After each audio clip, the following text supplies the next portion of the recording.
thought I was playing? Huh.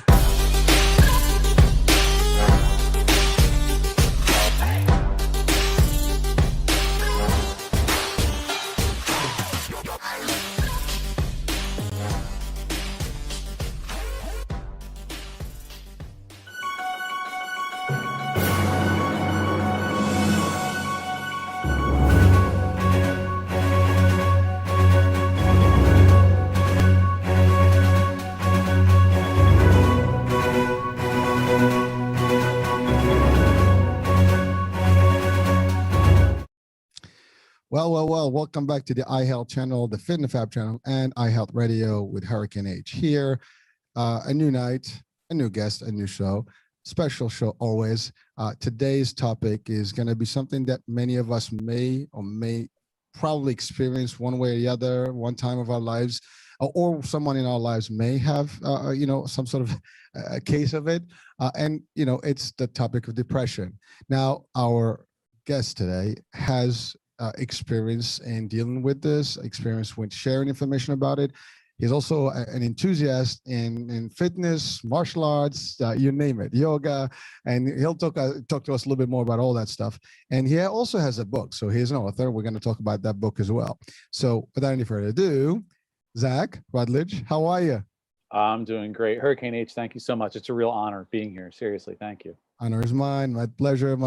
And hope we'll have a fun, discussion and a lot of input and insights to share with the people and the viewers and listeners.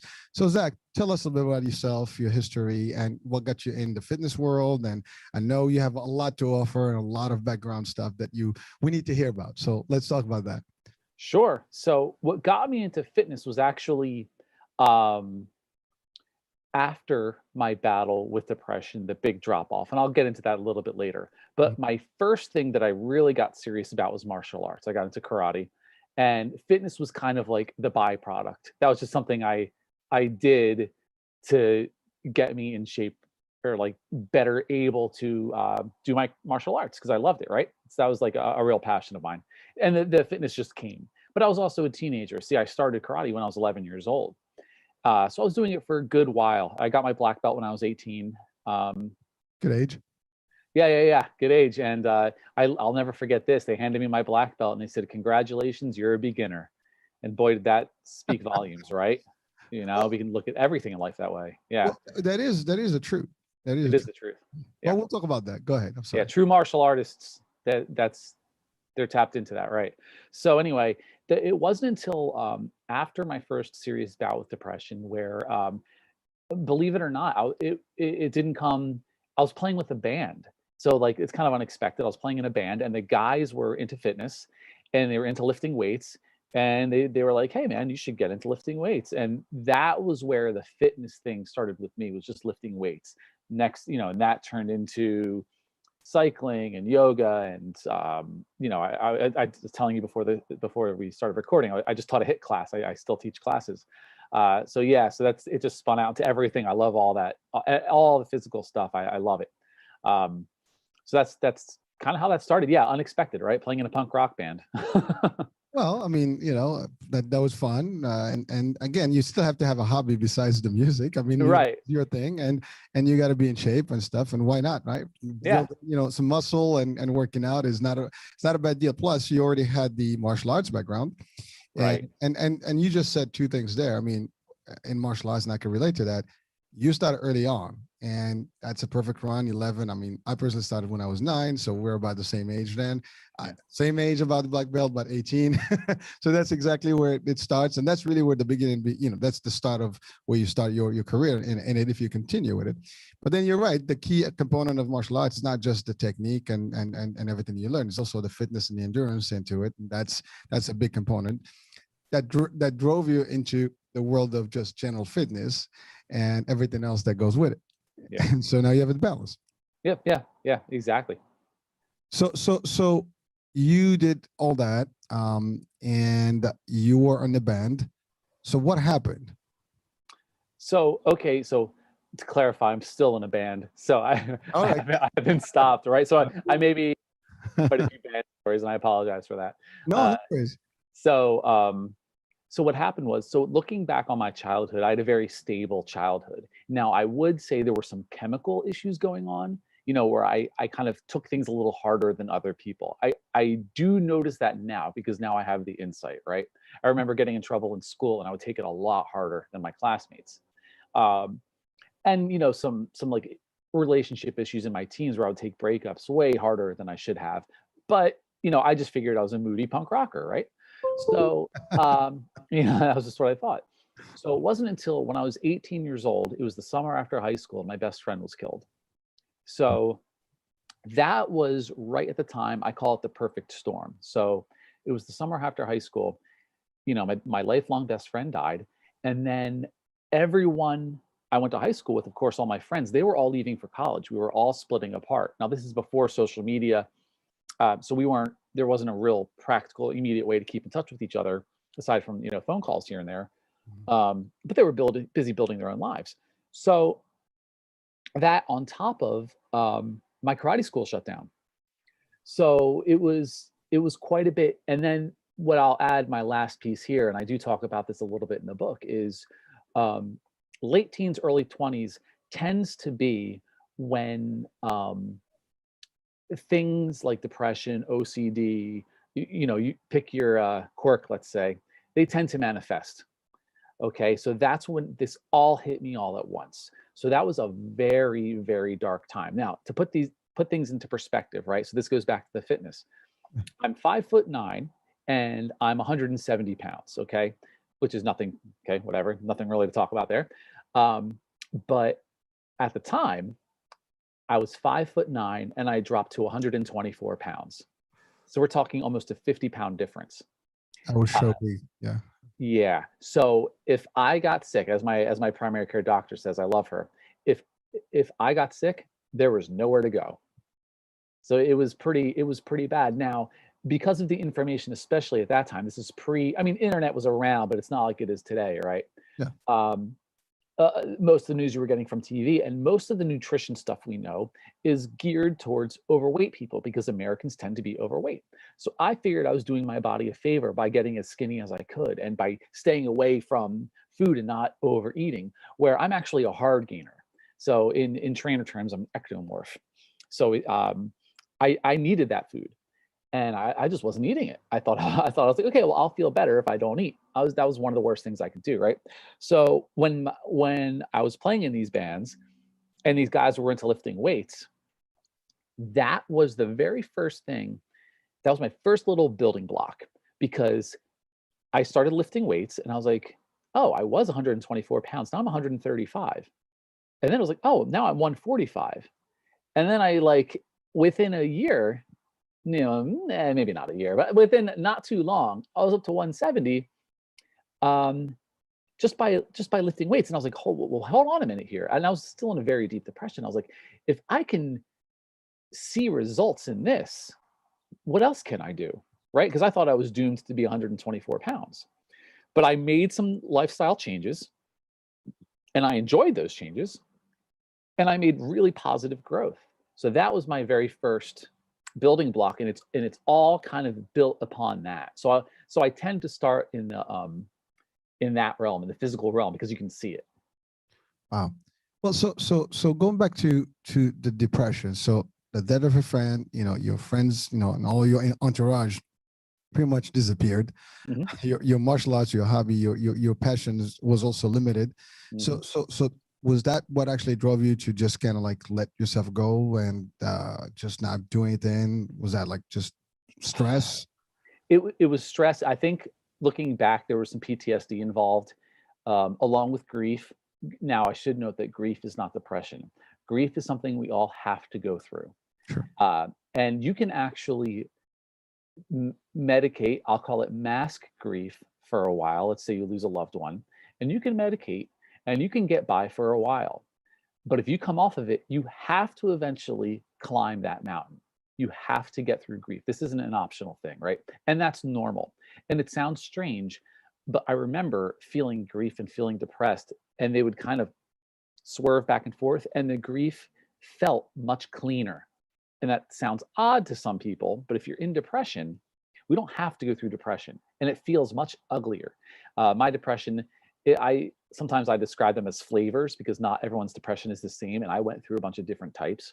And my depression was very black at first, and then it was very green feeling. I can remember these very vivid different feelings.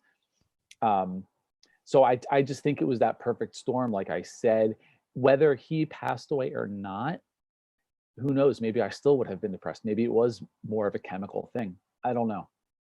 So it was really something that you've tried to deal with, but again, you probably justified it through all the events that happened. But it could have been, as you said, something that just an imbalance, or something that was not correct. Right. No, that's a good point, because I attributed it to him passing away.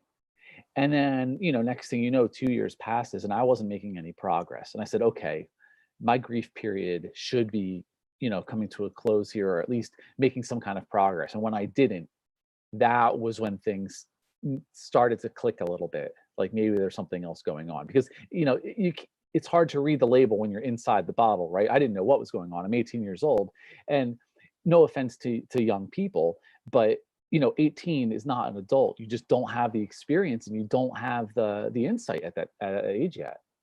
Well, and in a few shows we've discussed the youth, and you're right. It's the world is different at that age, and we see it differently, and we don't have enough, to your point, experience to deal with stuff. Any one of us today, we'll go back in time. There's a lot of stuff we'll do different. Oh, every one of us, man. That's the one thing we all have in common. I guarantee you, everybody listening and watching, I mean, like, damn, yeah. I mean, let's just take a time machine and go back and move a few things and do different things and learn different things, whatever the case may be. Maybe invest in a few stocks, but that's not a story. Of course. But there's so many things that we could do. But you're right. I mean, again, I've been to that age as well, and it's different. Now, the only difference is, you said depression, but I think that everyone at a point or the other has some sort of a level of it. We might not identify it.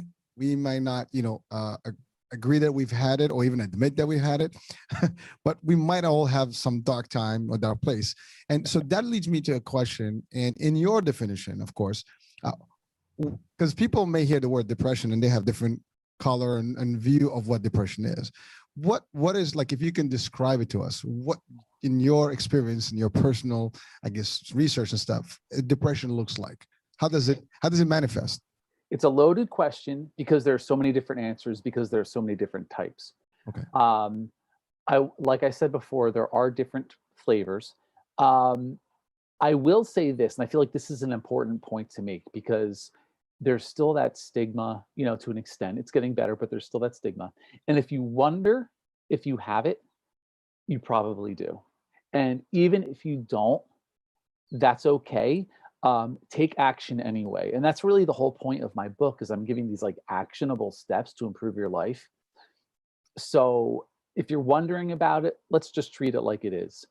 And the funny thing is, there's, like I said, the different flavors. Just to give you a couple quick examples, sometimes it's just a feeling in your gut that just won't let go. Sometimes it feels like your brain is running your mind, as opposed to the other way, right? Our mind is supposed to use the brain, which is the hardware. So it's a tough thing to put your finger on. But like I said, if you think you have it, treat it as if you do, because there's no harm in that. Well, again, so in my, like, the way I see depression is like bad mood. You're not in the mood for anything. Everything sucks. You see it live as this dark place, and you just kind of like, it's like you're in the zone, and you can't get out of it. Like you just basically so sad. It's hopeless. It's hopeless is a good way to put it. Yeah. And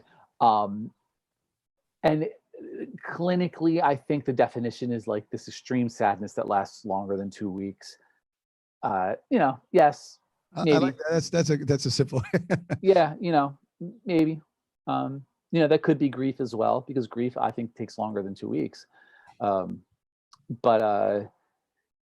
Yeah, it's one of those things. It's almost like a really great song, and saying like, why do you love this song? It's hard to put it into words. Well, yeah. I mean, again, this is just a more of a general way to describe it, and I'm sure clinicians and maybe psychiatrists and they might even have a more in-depth a view of it. And as a matter of fact, we will have a few shows about psychology coming up, and I will ask that question Yeah, just to get great. some more deep dive on it. But again, like I know people like I'm depressed, I'm not feeling good, like what's wrong? I see life as this, nothing's working out for me, and they just kind of like collapse on themselves, Yeah. and but that could be a bad place because that could trigger many other, you were able to get out of it, you were able to reset, and you find ways to do it, and that's what we're going to talk about today. But some people may not have that ability and eventually get caught up into it, and it's long enough, it might cause other things, or lead to some maybe fatal outcomes, God forbid, and we hear about suicide, we hear about this, and it could be just the beginning of something that's extreme. Well, I should make this point. Um, Everyone who's depressed has the capability to get out of it, to make their lives better. I will say that because I firmly believe it. If you take action, that's the thing though. Um, a, a, a lot of time people are so depressed, it's hard for them to take the action. I was bedridden for, geez, months at a time. I failed out of college. I would go to class here and there, and then I just stopped showing up. And it was hard for me to literally get out of bed. It's hard for people to understand that, right? Because you're like, well, you're awake. Why aren't you getting out of bed? Um, but yeah, there was a very physical aspect to mine too, for good portions of it where I just sucked the energy. But I wasn't taking any action, right? So if we can just get people over that little, just to take that little bit of action, I firmly believe, everyone has hope. So Zach, let's talk about the action. What will be some of the minimum stuff that people can start with if they do feel that, or at least they can identify that they might be in a depression mode? What would be some of the first steps that they will take? I mean, I can think on a few, but in your experience, and also based on your research in the book, what would be some of these elements that someone can benefit from if they feel that, hey, wait a minute, I think I do qualify for this, case of depression. I cannot be, again, it takes always admitting and accepting the facts. That's always, and then the will of making the change. Again, actions speak louder than the word, right? I mean, unfortunately, not everybody is willing to take, and sometimes they in denial. So I'm good. I'm relaxing. Yeah, and that's as varied as personalities, right? Some people, they want the instant fix, and there is no such thing as an instant fix, and there's no such thing as a silver bullet. So there's a myriad of different treatments, and in my book, I call it the D-Day approach. We come at it with all of them. I like So, yeah, it's kind of morbid, right? But I couldn't think of a better term. Powerful. Yeah. So, to get back to your question, what can we do? Just because of my love and my experience, I always like to start with the physical. I gave you my point with the weight training and my love of working out. And for anyone who's really struggling, if you have a friend who's really struggling, I urge you to take them to a yoga class. Because you're going to get a lot from it. You're going to get the socialization, you're going to get the physical aspect, you're going to get some of the mental. You're going to, they're learning new things. You're going to get the meditation, some of that in the end. So I urge you to take a friend there. That would be like, if I were giving somebody advice to help a friend, because a lot of the time what you say to them isn't going to make too much of a difference. You've got to get them doing something, right? Taking those steps. And once they see that they can get through a yoga class, which, by the way, they're not that easy. It's not just bendy, stretchy. There's a lot of physical stuff going on there, but you will have a good time, regardless. So like I said, the physical stuff, but that includes also nutrition. Now, I know a lot of people who attribute depression to actually a gut issue. Now, I would say, yes, it can be, but I don't think that's the only cause. So a lot of the times people are being given probiotics to help their gut issues, because you actually create more serotonin in your gut than you do in your brain, believe it or not. So that's one treatment, right? But I don't think anyone should stop there. Some people, this is going to sound crazy, some people say that it's actually a lot of cases of depression are brought on by dehydration, which sounds crazy, right? So yeah, crazy enough. Some are actually, physical brain injuries, and there are things for that as well. So getting back to the gut thing, I highly urge anyone, whether you're depressed or not, to get an allergy test. Now, I'm smiling because it's not that bad. It sounds awful. it's, you get all these pinpricks in the back of your back, and they make a chart, and they find out which foods just don't work for your body, right? So I know if I have a glass of milk, it's not going to end well. Okay. So, and that's good to know, right? And these things can be creating all kinds of inflammation in your body, right? Some people say depression is brought on by inflammation. So, which I would say yes and, right? My answer for all these causes is yes and. Um, so yeah, dial in which foods are just not going to work for your body. It's not just allergies, but it's also intolerances. We want to get that inflammation down. And also, and I, of course, there's the disclaimer because we don't want things interacting with other things you're taking. But things like vitamin D, especially here in the Northeast, we're both in New Jersey, Mhm. a, a huge percentage, and I can't remember the number right now, but a big percentage of us in the Northeast are extremely low on vitamin D because we just don't get enough sunlight. Now, that being said, I was taking a multivitamin every day, right? And I was still so low on vitamin D, I was getting microfractures in my neck that I didn't know about. They were very small, and they had to put me on prescription vitamin D. And then finally, I could just take the regular vitamin D supplement on top of it. Also, a theory of what contributes to depression is low vitamin D. So I would say that. And then I personally really like flaxseed oil because I like the omega-3s to help bring the inflammation down. But if you were to ask me for one thing, and of course, talk to your doctor because there are blood thinning aspects to this, I would say turmeric capsules. Now, turmeric, it may also be called curcumin or curcuminoids. You may see it as. Mhm. Here's the thing: you want to make sure that there's a little bit of black pepper in the capsule, or if it doesn't have it in the capsule, which is about 50% of the time you buy it, it'll already be in the capsule. If not, just take it with dinner and put some black pepper on your dinner, because what that will do is increase the bioavailability of your turmeric. Okay, so that way you can absorb it. Now, one turmeric capsule is like eating 1,000 turmeric roots. So it's not enough to just spice your food with it. For people who don't know what it is, it's like a root. It's an orange root. Yeah, Uh, it does look like ginger, but it's yeah, yellowish. yeah. It looks like ginger, but it's like more of an orange yellow. But yeah, the capsules are far more Powerful. potent, and yeah, really good for inflammation, really good for a lot of things. So if you take those three along with how I start every single morning, I brush my teeth, drink a tall glass of water, and visualize my day as I drink that tall glass of water, right? And that's that one small positive step that you're starting your day with. And then I eat breakfast. I know some people don't. I eat breakfast and I'll take those supplements. That's my next small positive step. Then I'll have my coffee, and they just all kind of build on each other. By the way, I'm going to clear this up once and for all for anybody who's listening. Coffee is good for you guys, very good for brain health.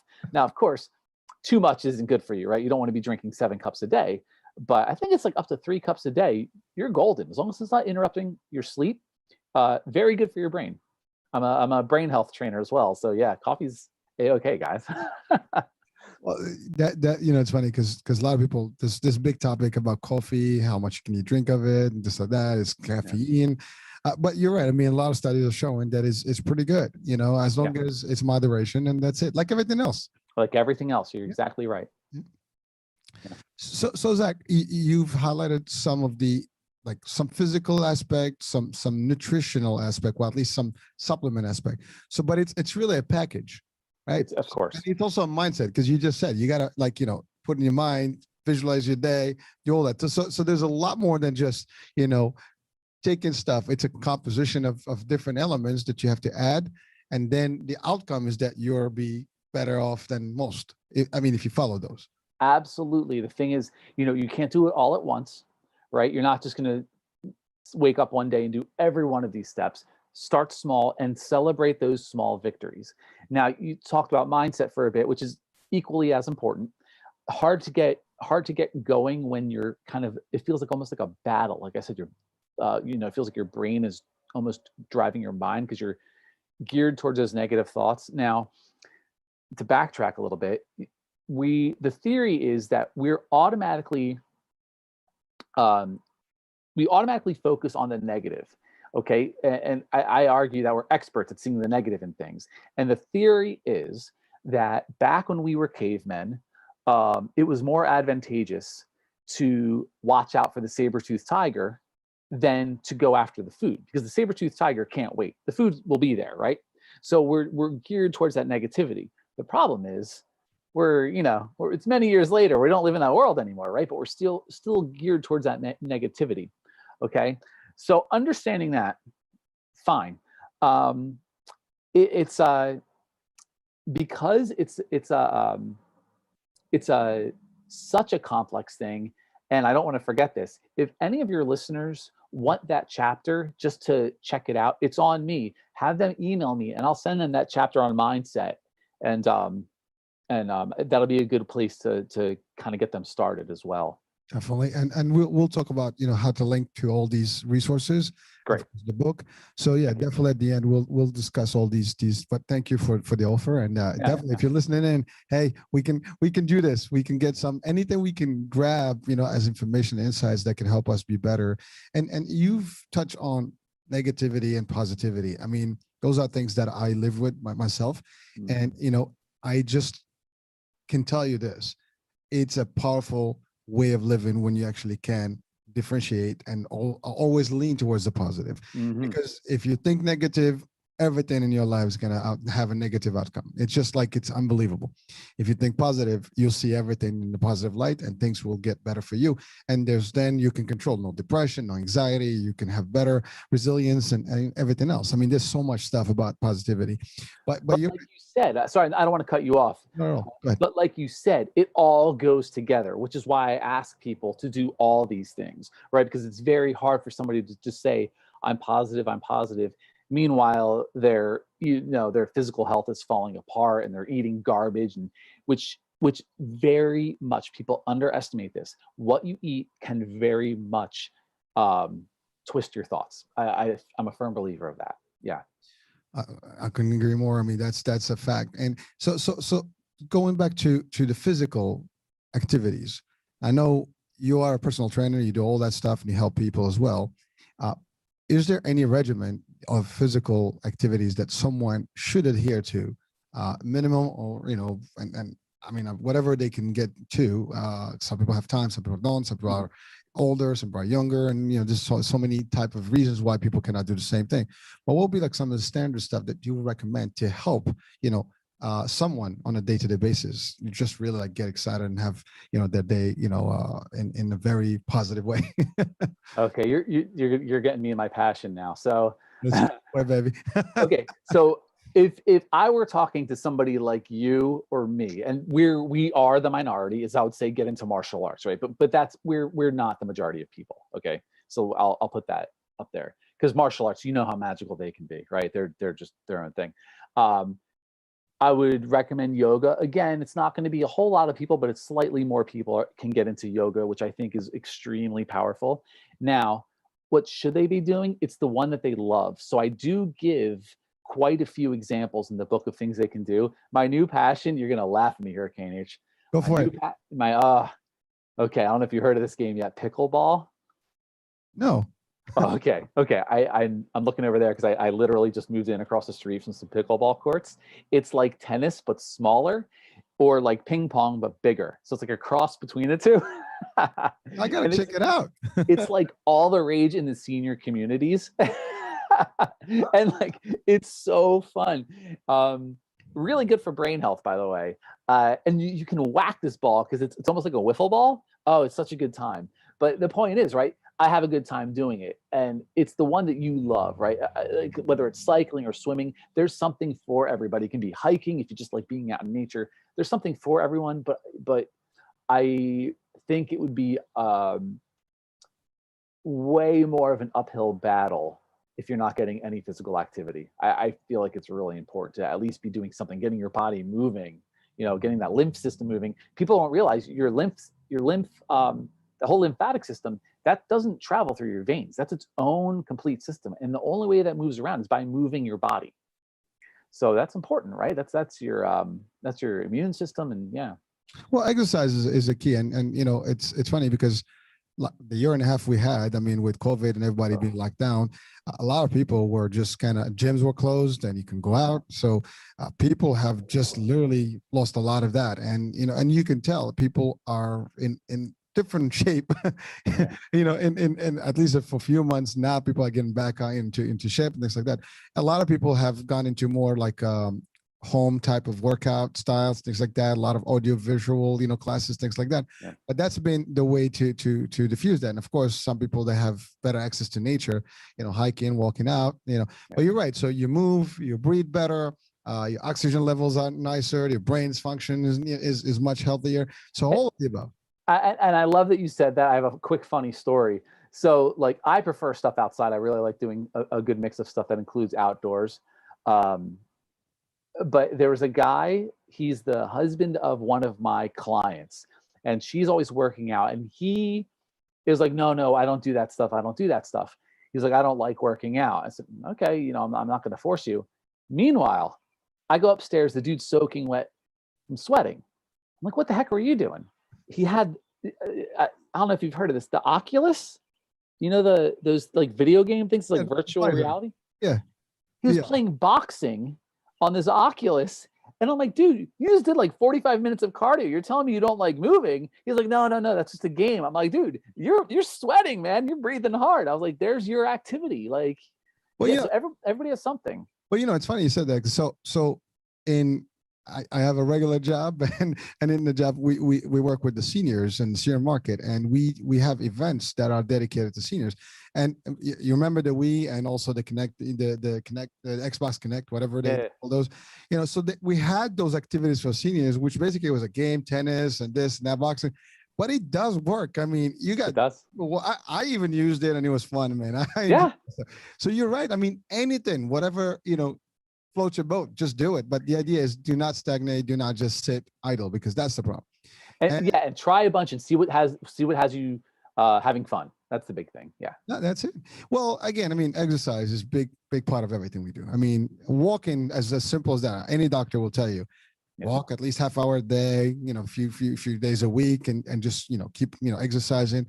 And again, weight management, because at the end of the day, you start eating. And by the way, when you're home, you eat junk. And when you're healthier, or at least you're health conscious and you're out there and you're getting into the fitness world, you tend to observe what you eat differently. You watch what you eat, you observe, the content, you check on things, and you just don't throw in everything in your body. And so there's all that combination. And so that leads us to nutrition. Now we talk about supplements. Now there's a lot of stuff going on out there with nutrition. I mean, diets, this, diet, that.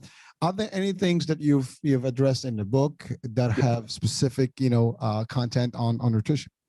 Okay, so I am a certified nutrition specialist. I should put that out there, so I'm not just making things up. I do give a killer smoothie recipe. It's a chocolate, berry, peanut butter, banana, cinnamon smoothie. It's delicious. Highly recommend that, right? In the book, right? It's in the book. It's in the book. Yeah, totally get that. Okay. But as far as diets, what I find that works best for most people, and again, I would really like for people to get that allergy test or the intolerance test. But I really like just of course, the Mediterranean diet, which is great, and you can make modifications for yourself. And I really like the anti-inflammatory diet, and I list that in the back of my book. I give my resources for the anti-inflammatory diet. Everyone I know who's done it, who's gone on that, and they don't go on a diet. Let's put it that way, right? It's not like something they do for a couple months. These are like lifestyle changes, right? They're cutting out the junk and gradually adding, these better things. But getting that inflammation down, everybody feels better. Yeah, so I highly recommend those. Simple, right? It's nothing crazy. You hear about all these crazy things online, but it doesn't have to be complicated. Well, the thing is, everybody can argue that all these diets work to a degree, and they probably do. And I think they do. The difference is, how long can you sustain all these diets? Absolutely. And and what is it that we're going for here? Are we just trying to lose weight, or are we going for overall health? I'm much more concerned with health, and the score will take care of itself. The body will sort itself back out as long as we focus on that health.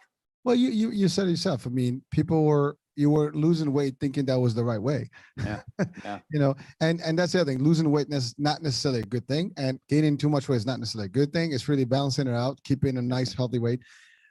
everybody's shape is different. Your height determines what weight you have to be, but also do you have more muscle than so it's all those elements that apply that can make someone shift from one area to the other. But you're right, if you can get into a diet that is healthier and consistent, that you can continue it, and it's not eliminating all the stuff that because that's the thing, we eliminate a lot of stuff in some of these diets that people crave everything else, and when they do it, it's like almost an addiction. They go back so crazy on it, and they relapse right back into where they were, and that's not a cool thing. So absolutely. So let me tell you my theory on this, or what my plan, what I do.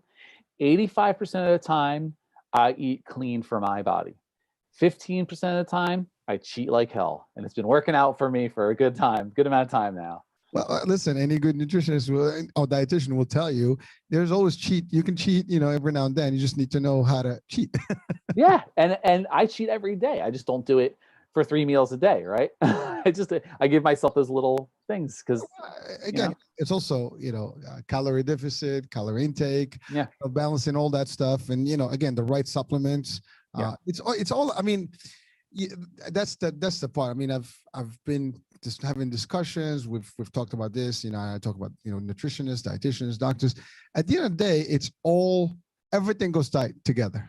There's no such thing. If you do one element, you're not balanced. You got to have the whole balance in there to be able to stay healthy for long term and keep everything, your mind, your body, everything is in place. Couldn't agree more. Yep. So breathing. I know you talk about like powerful breathing and things like that, and what does that consist of? I mean, is that only through yoga, or these are just like breathing exercises? So yoga. So martial artists are big on breathing, and I don't need to tell you that. Yogis are very big on breathing. They call it the pranayama breath. I'm actually finishing up my yoga teacher training in a few weeks, so this is all fresh in my mind right now. But give us the juice. Right, yeah. So, but my favorite, and this has been blowing up the past few years. My favorite is very simple, and it's called box breathing. I don't know if you've heard of this, so I'll explain it for your listeners. So box breathing, it's all through your nose, okay? And the idea is, as you breathe through your nose, as the air rushes over the back of your nasal cavity, there's this little cluster of nerves, okay? And as it does that, it activates your parasympathetic nervous system, which is your rest and digest. Because back when we were cavemen, again, when we were panicking, it was all through our mouth, right? When we're breathing through our nose, it means we're relaxed. So it's that rest and digest. Now, the box part. We breathe in for a count of 4. We hold it for a count of 4. We breathe out for a count of 4. We hold it for a count of 4. And just repeat that. So you're not only getting that nice, deep diaphragmatic breathing, you're also getting a mental concentration practice here, right? You're controlling your lungs, air's flowing over the back of your nasal cavity. Kind of gross term, right? Nasal cavity. Anyway, it's what it is. It is what it is. But it is, yeah. It sounds weird, but anyway, it's kind of like this 1, 2, 3 punch. So box breathing, if you're just getting into these like really powerful breath practices, box breathing is a good place to start. I personally love doing it. I try to do it once a day when I'm relaxed, but I also do it before things that would stress me out. So let's say I have a presentation at work. I would chill out, do my box breathing for 5 minutes, and I would visualize myself giving this presentation perfectly.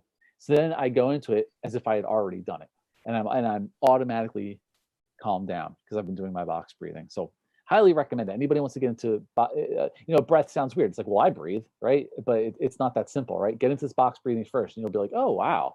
Next thing you know, you'll be Googling Wim Hof and seeing how you can really harness breath to really change your mood. Is that something to do like on a certain frequency, or just as you feel necessary? Well, so here's the thing. You don't want to do it only when you're stressed out, because what can happen is you'll associate it with stressful times. You want to do it when you're relaxed as well. So I try to do it at least, I try to do it every day. I don't have that many stressful things going on, luckily, but I try to do it every day. So that way, when the stressful things do come, I get right back to that box breathing. My body knows it's a calm place. Get into it, all that concentration, visualize the event going perfectly, smooth as silk. Well, so Zach, you just stated earlier that you've finished a class of HIIT training. so that's my hair, yeah. Listen, HIIT training is intense. And so I just wanted to touch on that because when you do that kind of training, I mean, everything is working. Yeah. And it, your body is really your brain, your oxygen. I mean, you're breathing. You have to breathe. I mean, to keep, Oh yeah. Oh because yeah. your cardio is level is like up and down. So it just keeps going, right? So is that something also to throw in the mix for people? Obviously, if they can, sustain. I mean, hit is a little bit, strong. You can't just get into it if you haven't worked out in ages. But Mhm. is that something you would recommend as well?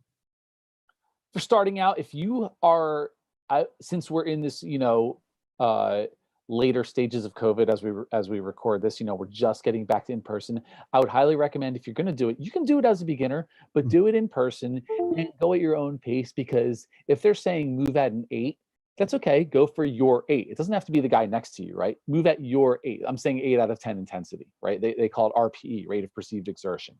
So that's okay. And if you're moving at your 8, that's fine. Keep breathing, a nice deep belly breathing, right? The diaphragmatic breath. And absolutely, as long as you're cleared by a doctor, get into it. And the thing I love about HIIT is it's just always so fun. It's like you drop the rules and um everyone's there suffering together, but it's enjoyable because you're laughing. You're like, why are we doing this to ourselves? But it's fun. It's a very high energy thing, and you're so focused. It's very much a mental thing for me, where it's almost like a meditation because you're so wiped out, and you're pushing so hard. That's all you can do is focus on this one thing we're doing. Yeah, so I would say as long as you clear with your doctor, get into it. You'll love it. Well, it does feel great after I finish a nice class. Oh, of course. And I'm one of the weirdos who enjoys actually doing it. A lot of the people, they say, "Oh, I feel great afterwards." I feel great while I'm doing it. I just love doing it. Well, I mean, yeah. Again, when you love something that you do, you always enjoy it. Yeah, yeah. See, But, I know. I'm talking to you, right? So this is a different. This is a well, yeah, but again, for the listeners too, I mean, like everything else, you got to get into it. You got to feel it, and you said it well best earlier. It has to be something you like, because yeah. you can do something and then this is boring, and then you basically just not going to be happy about it. Try different things, find the one that works for you, and then voila, that's it. You keep up Yeah. with it, enjoy. And sometimes you want to diversify because you don't want to also keep doing the same thing. 'Cause it Absolutely. Great point. And I do talk about that in the book. I prefer people to have 3 things that they really love. At the very least, 2, because you don't want to physical things I'm saying here. I know we've talked a lot about the physical aspects, which is fine, and I do love the physical aspects. There's way more in the book. Like I said, there's the mindset stuff, and you're welcome to email me for that. But the physical stuff is just so fun, and when you're tapped in, you become an evangelist about it, right? You really want people to share that joy with you. Yeah. Yeah. Well, so Zach, one thing you mentioned earlier, but we didn't really go deep dive on. You said you are a certified brain trainer. Yeah, yeah. Through the Functional Aging Institute. Yeah. Okay, so what is that?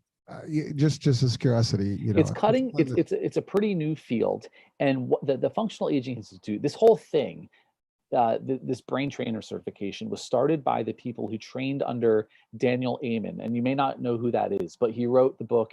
Probably his most famous book is Change Your Brain, Change Your Life, and you would see him on like PBS, things like that.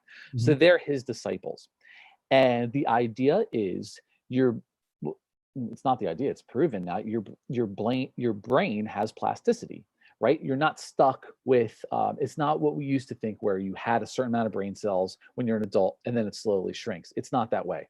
You can actually reverse that.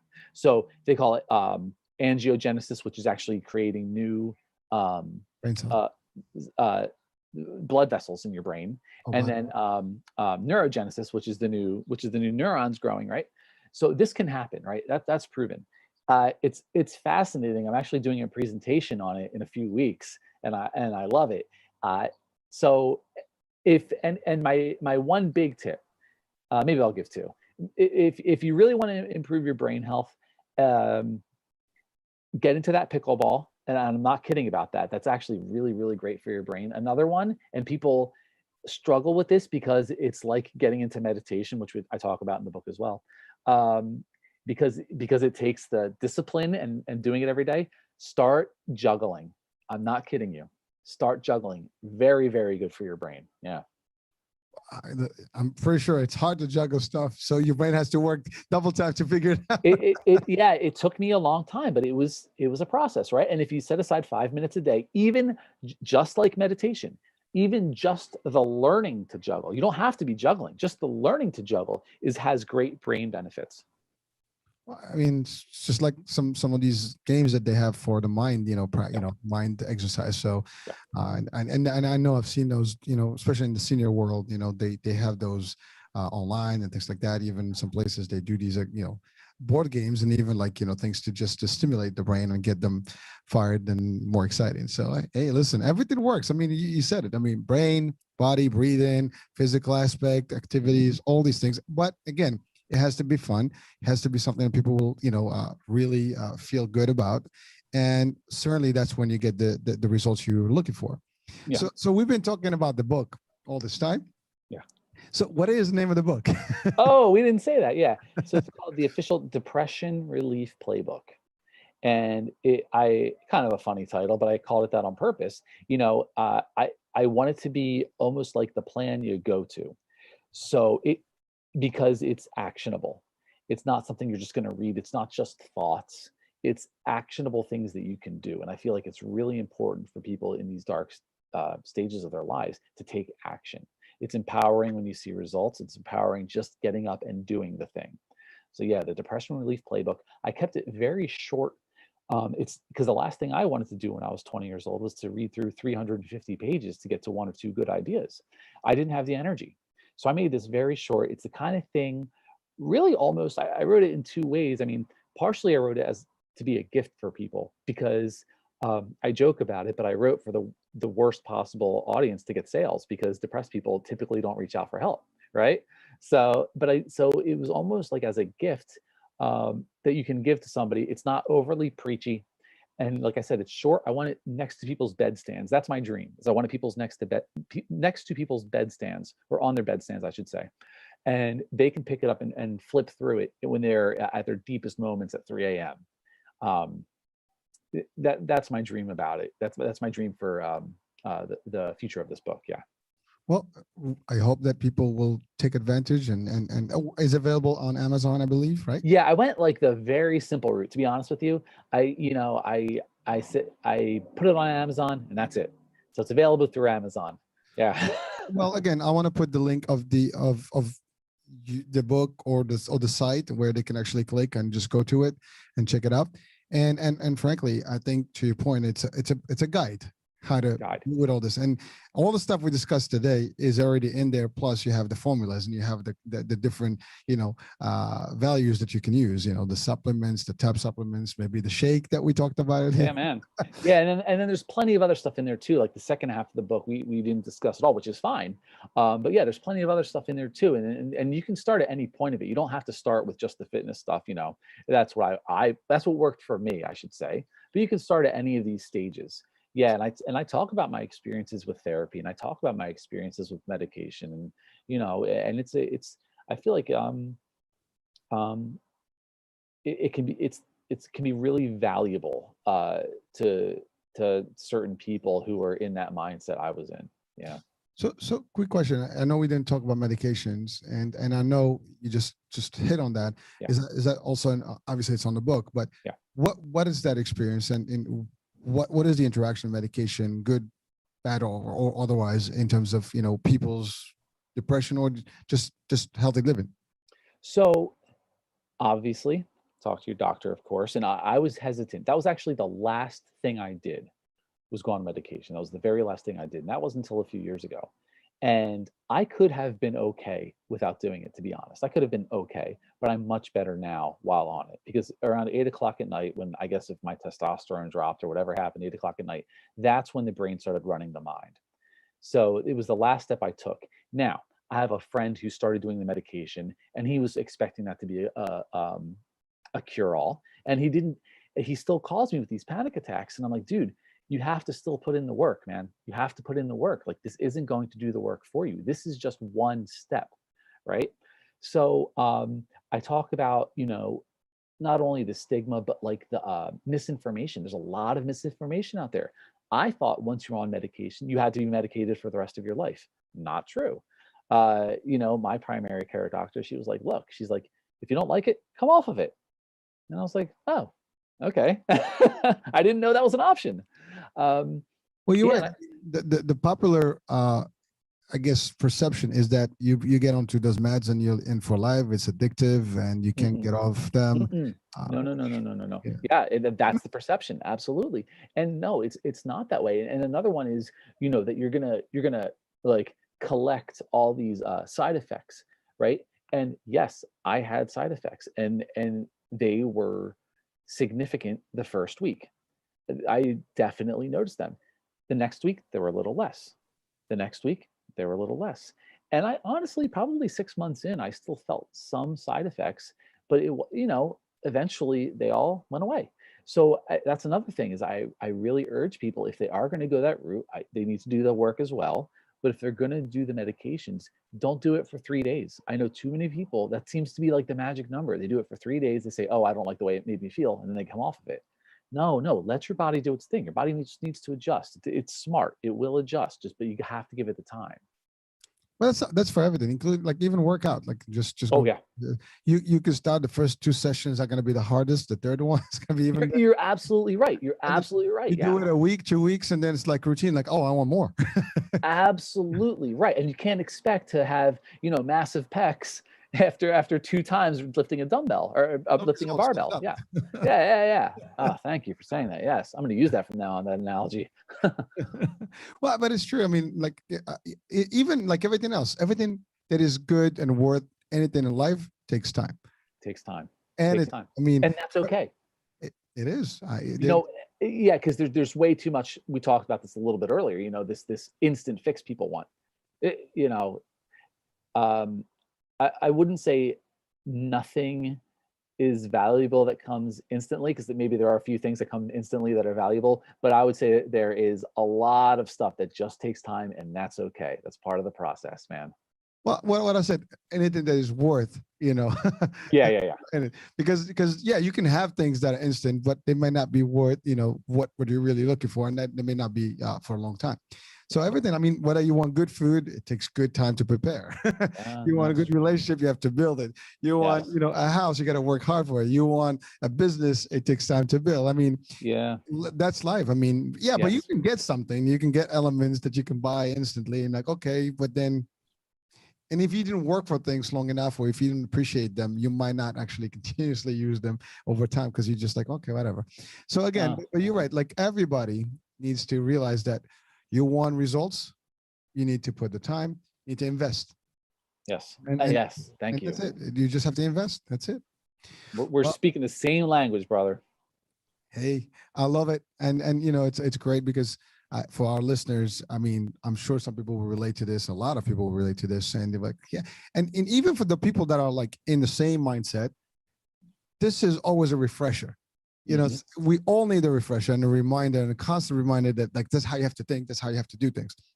And we give them different ways of seeing different angles, different opinions, different resources. But at the end of the day, whether you're right now going through a bad time, through depression, anxiety, panic, whatever, whether you're good and everything is working, you can still get elements from any discussion we have and any advice that we get from our, guests over here. So That was one of the nicest things that actually was said to me. This happened a few times. I've been going on podcasts with therapists, and they say, this is actually just a really nice book for anybody, not just depressed people. And I'm like, oh man, thanks so much. well, it is, because I mean, you're addressing the general public. Again, whether you're depressed or not, we still need to be reminded of like what are effective measures that we have to take to stay balanced. Yeah. And you hit on everyone. I mean, that's why I was going through the list here. One, I mean, physical, breathing, supplements, nutrition, exercise, lifestyle, all this stuff goes in hand. And so, and you're right, it's not just for someone that's going through a tough time. I mean, obviously it will help someone that is going through it, certainly as a resource and maybe a guide to get out of it, but also for those to even prevent it. Yes. You can just, prevention is better. I mean, preventative care is better than emergency care. Thank you. So love that. Yes. All right. Well, listen, I mean, we're coming on to the end of the show. I Wow, mean, blew by, man. went by quick.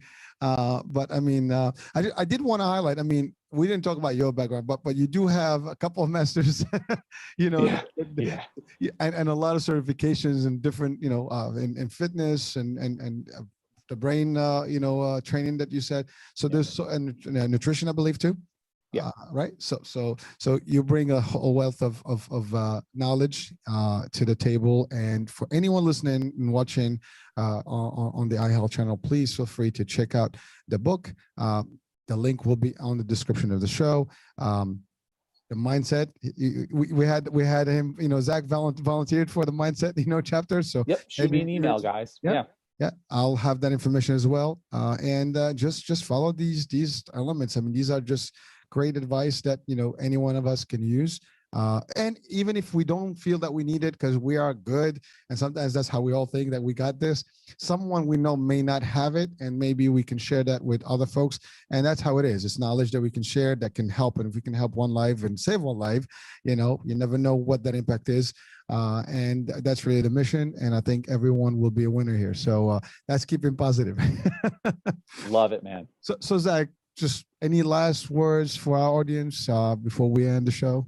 Yeah. So if you are depressed, okay, I what I would really urge you to do is, of course, we want to practice forgiveness with ourselves, right? Because sometimes people will say, "Oh, why don't you just snap out of it?" And they say, some of the wrong things, and to a large extent, your situation isn't your fault, right? This happens to a lot of people. So forgive yourself, but you also, please, to make it easier on yourself, forgive these other people, because people will give you the wrong advice. They will say stupid things because they don't understand, because they can't. They just don't get it. I've had people say some really horrible things to me, but if you forgive them, that's a little bit of weight off of your shoulders. They just don't get it, and that's okay too. Powerful advice. I mean, forgiveness is a key, is a Yeah. big deal. And it's not for everyone. It's hard. So Yeah, you got to work at it. You got to work at it. You're right. but again, thank you. I mean, that is very powerful, and I think that is the best gift we can give as a closure to the discussion today. So thank you, Zach. It's been a pleasure. A lot of good info and insights and advice and guidance here. Folks, thank you for watching the iHealth channel, listening on iHealth Radio. Hurricane H here with our guest Zack Rutledge. Thank you very much for everything, and we'll talk soon at the next show. Bye bye.